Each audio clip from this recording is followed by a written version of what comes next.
Gabby here, your American best friend, but also your teacher for professional English skills.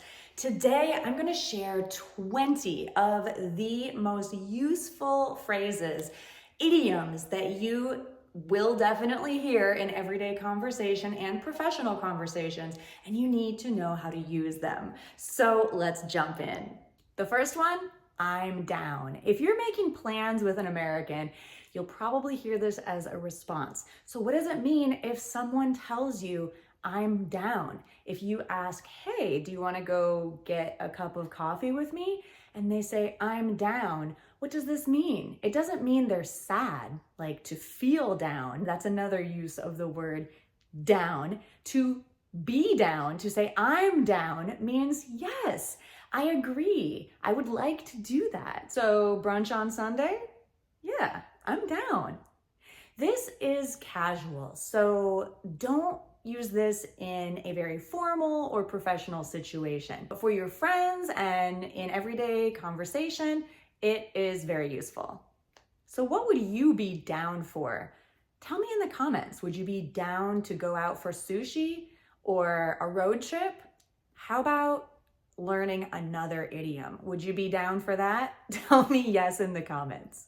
To bite the bullet. To bite the bullet. This is a fun phrase. We have an alliteration with the two B sounds. To bite the bullet means to do something that you don't really want to do. Something unpleasant, maybe something you've been avoiding.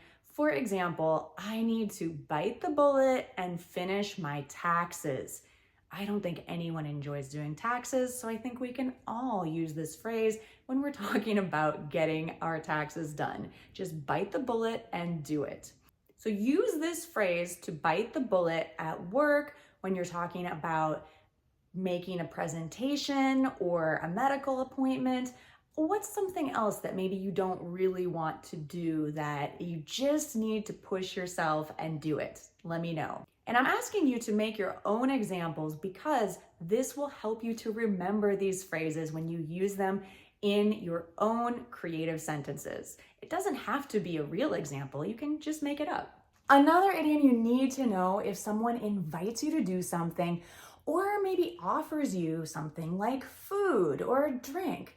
If you want to say no, but you don't want to upset anyone, you don't want to be impolite, you need to use the phrase, I'm good. Even if you're not feeling good, use it to say, no, thank you. Do you want a drink? No, I'm good. Thanks. You can say thanks at the end if you feel like it. Hit the road. So when it's time to go, sometimes it's hard to say goodbye. It can take a long time to say goodbye to everyone. And just saying bye is really direct and it's not enough if you want to sound like a fluent speaker of English. So use this phrase, I need to hit the road. I need to get going. It means I need to leave, but it sounds much more native-like. Let's hit the road. On that note, let's hit the road. My bad. This is a friendly way of saying, oops, it was my mistake. That's legit. I love this way of saying it's cool, it's awesome. It means something that you like. That's legit. Maybe it's a good idea. Maybe it's a nice outfit. What's something that you could say that's legit about? It's really a common phrase for young Americans, but I think anyone can use it.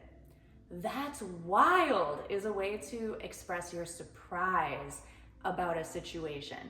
Wow, your business grew by 10x this year? That's wild. Congratulations.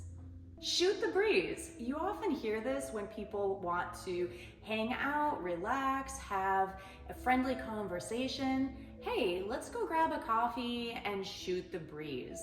This is for use between friends and family situations. I like to shoot the breeze with my brother. Who's someone who you like to shoot the breeze with? Here's another one, kick back and relax. You often hear these words together. To kick back means to relax, to get comfortable, maybe kick your shoes off.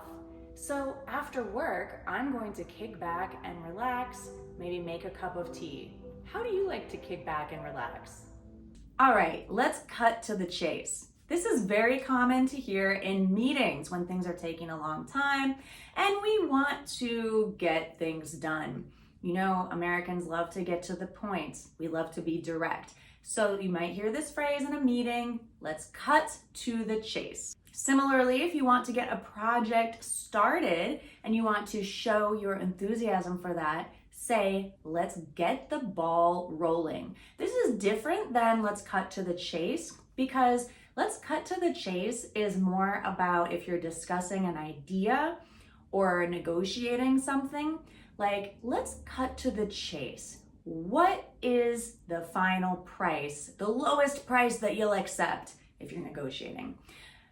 If you say, let's get the ball rolling, it means let's start this project, let's start working. So it is different, but they're both with the same feeling of, hey, come on, let's go. Spill the beans means to reveal a secret. Under the weather means you're sick, but not too sick, just a little sick. Maybe you have a cold. If something is too expensive, it'll break the bank. So maybe you won't get that new luxury car if it'll break the bank. You do you means just do what you want. Be yourself. That checks out means that makes sense. Try repeating after me. That checks out. All right, friends, it's quiz time. Are you ready? Tell me in the comments as we go. Tell me your answers in the comments because I want you to practice and think about this. Don't just listen, but actually take this quiz with me. Ready?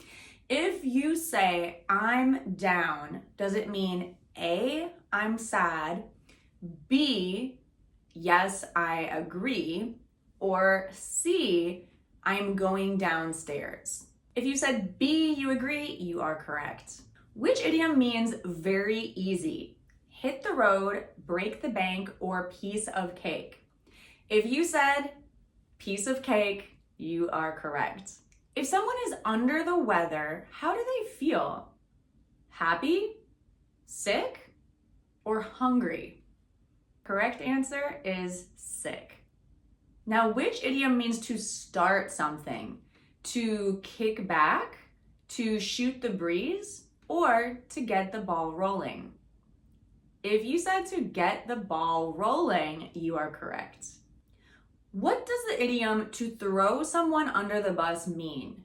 To give them a ride, to literally throw the person under a bus, or to blame them for something? If you said to blame them for something, you're right. And here's a note, an important note about to throw someone under the bus. You're blaming them, but you're not right about it. If you throw someone under the bus, it's because you had an alternative to help them save face.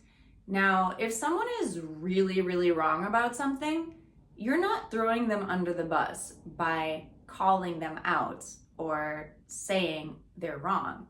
But if you want to protect someone's reputation, you don't throw them under the bus. You don't blame them.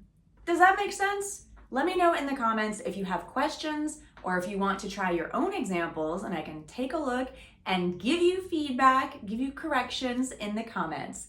All right, well, thank you so much for watching. I think the next thing that you need to do to improve your English fluency is to know the most common phrases in English. And so I would love to give you a free gift. It's my audio ebook, The 100 Most Common Phrases in English. You can get that at gonaturalenglish.com/phrases.